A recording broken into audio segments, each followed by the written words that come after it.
again is under attack.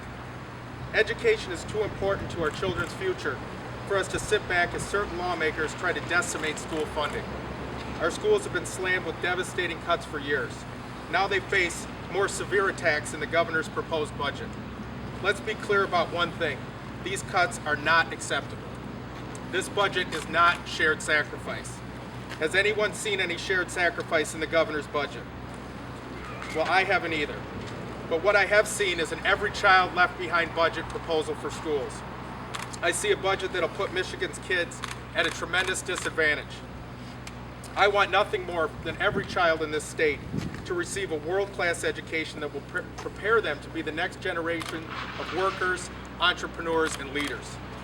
But instead, these cuts will leave us with crowded classrooms, outdated materials that will put them years behind workers from other states and other countries who they'll be competing with. Rebuilding our economy will not be possible if we cannot create a world-class workforce. We need to rally around our schools and send a clear message that these cuts will not be tolerated. Today we're standing up here to say no more. No more balancing the budget on the backs of our children. Our schools have been forced to deal with devastating and severe cuts for many years. And they've done a remarkable job, especially here in Grand Rapids, of trying to provide our children with a high-quality education. But Governor Snyder's budget proposed cuts are too deep. There's no Band-Aid in the world big enough to protect our children from the harm they'll inflict. That's why we're here to launch a website today, www.FightSchoolCuts.com. I'll repeat it again, and you can see it on the board, www.FightSchoolCuts.com, so that parents, teachers, students, and other concerned residents can see just how these cuts will hurt their local schools. It'll allow you to go in, type in your zip code, and you can see exactly how devastating these cuts will be to your local school district. We need to come together to fight these cuts because our children are counting on us. Strong schools prepare our students to get good paying jobs.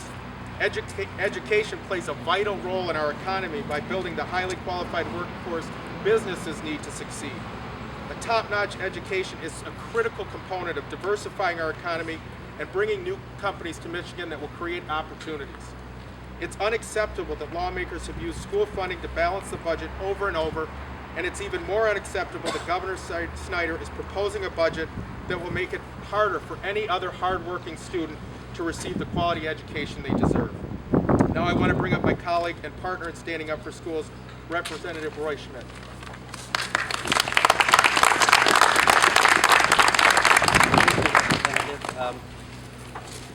I have some prepared remarks, but I want to share something today.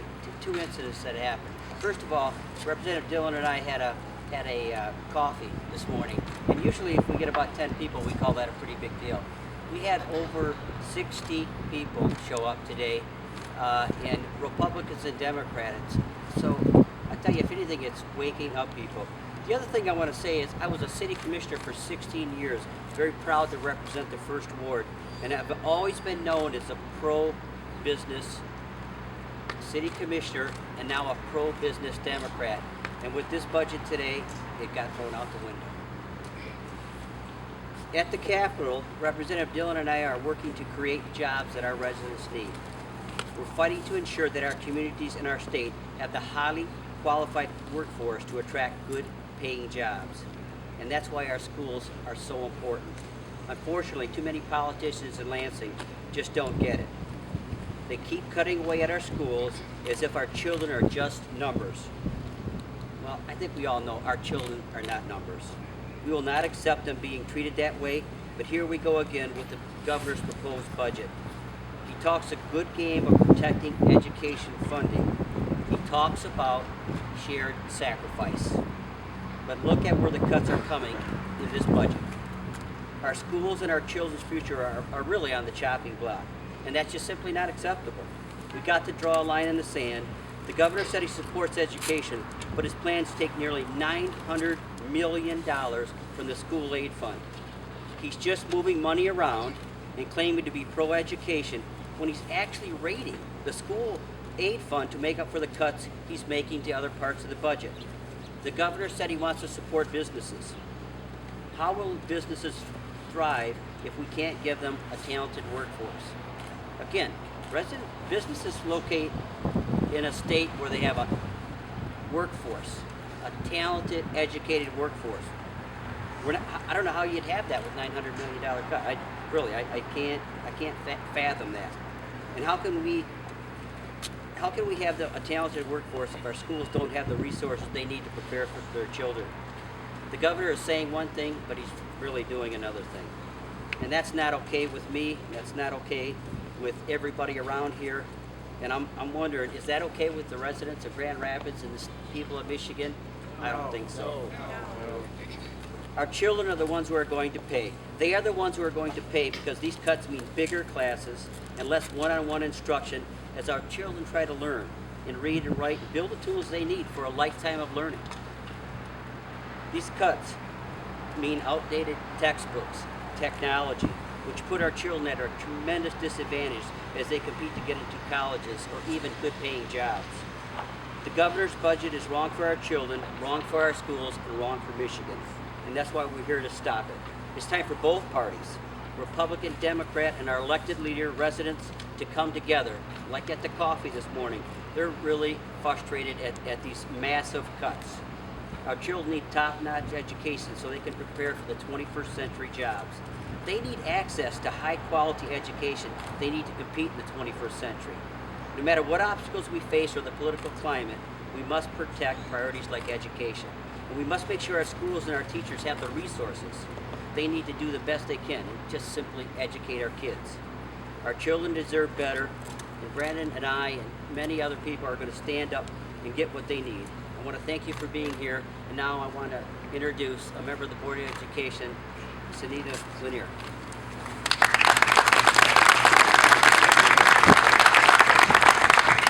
Thanks, Representatives Dillon and Schmidt, for organizing such an important rally regarding education funding. I, along with my colleagues, am grateful that you are trying to reach a broader public to share this horrific news.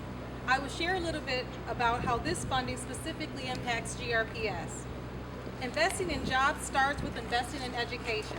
If jobs are number one for the state, then the state must recognize that investing in jobs starts with investing in education and the talent pool that is going to drive the economy and the jobs of the future. Investing in education is about economic development, workforce development, and positioning Michigan for the future. We can't expect schools to prepare our students to compete in the global economy and then fund them with a third world budget. GRPS and other high poverty, high needs districts are disproportionately cut. We're hit the hardest. The cuts for us are 2 or 3 times as severe. GRPS and other school districts with high poverty and high needs students are unfairly, inequitably, and disproportionately cut in the governor's proposed budget. The governor's proposed cuts to the categorical and discretionary funds for small class size, special education, bilingual programs, and teen health centers are actually more than the per pupil cut for us. The legislator must ensure that these inequities are corrected. If there are going to be cuts and so-called shared sacrifices, the legislator must ensure that the school districts with the poorest populations and greatest academic needs are not disproportionately cut. GRPS is facing up to $25 million shortfall based on the proposed cuts and the rising expenses. GRPS has cut around $70 million over the past 10 years. I have no idea how we'll be able to cut nearly $25 million in just one single year. GRPS would be crippled financially and academically. We can't absorb more cuts without layoffs, larger class sizes, program cuts, and other options that are detrimental to students and our faculty. Thanks for coming out and learning more. Let us all continue to advocate for equitable funding for education. Now I'll turn it over to President Paul Helder of the GREA. Thank you.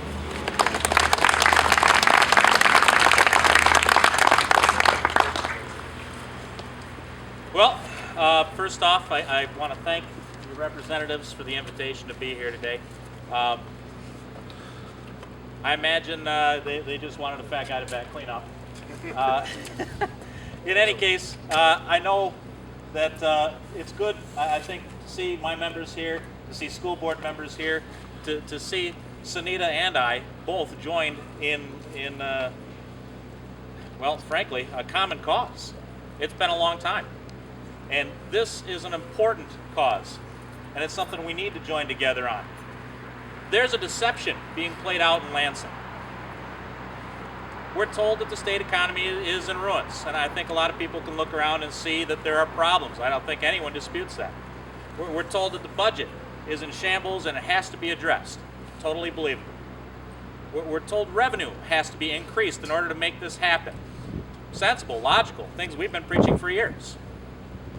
We're told shared sacrifice is the answer. Stirring, patriotic language. I'm all for that. Then we're told that we have to increase taxes on old people and poor people. We're told that we have to eviscerate public schools to make sure that our kids can't compete for jobs in the future, and that's how we're going to make Michigan stronger. And I got to say, wait a minute, what? Ultimately, the governor's budget is not about a revenue problem. It's not about filling shortfalls. It's not about any of those things. It is about taking from those who can least afford to have things taken from them in order to give it to campaign contributors and his other millionaire friends. And I have a problem with that. These revenue increases are designed to pick up $1.7 billion, and the budget gives $1.8 billion away, giving businesses an 86% tax cut, and I have a problem with that. Yeah. I have to ask, how does cutting into our revenue fix a budget? Does forcing cities, townships, school districts to fight each other for funding, does that create a community? No. Does attacking teachers, police officers, and firefighters create jobs? No. Isn't that what we sent them there to do? I think it is. Let me ask this. Does destroying a child's ability to get an education build a better Michigan? No. So why are we putting up with it? We're all going to have to join together. We're going to have to work together. We're going to have to collaborate. And I know that that's hard, particularly when we don't see eye to eye on some things. But we see eye to eye on this. Later on in the meeting, I'm going to be asking the board a simple question. I know a lot of you are planning on being there. Public comment toward the end. I believe I have an idea, at least, what can be done to bring a little bit of pressure. I had hoped to talk earlier with the district about that, but I had a lunch date and that kind of got canceled. I guess the superintendent had a meeting he called. But I think whatever we do, whatever our political affiliation, whatever side of whichever aisle we may be on,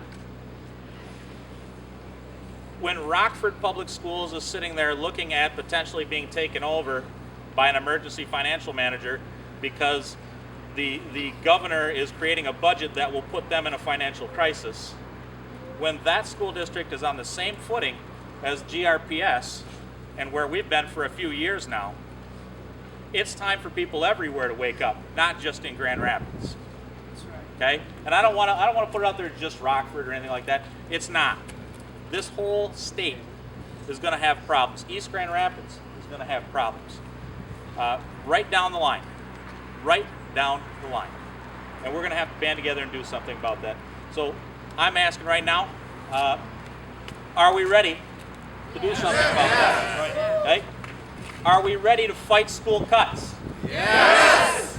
Can I hear us all do that together? I know, I'm not a choir teacher. Can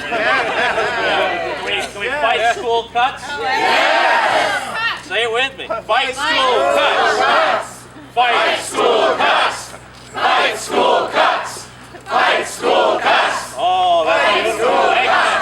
Thank you. It's like our own little Wisconsin. All right. Yeah, thanks again. Yeah. Well, thank you. I think that's what we had. If there's any questions, I'm sure we'd be happy to entertain you for a few minutes here.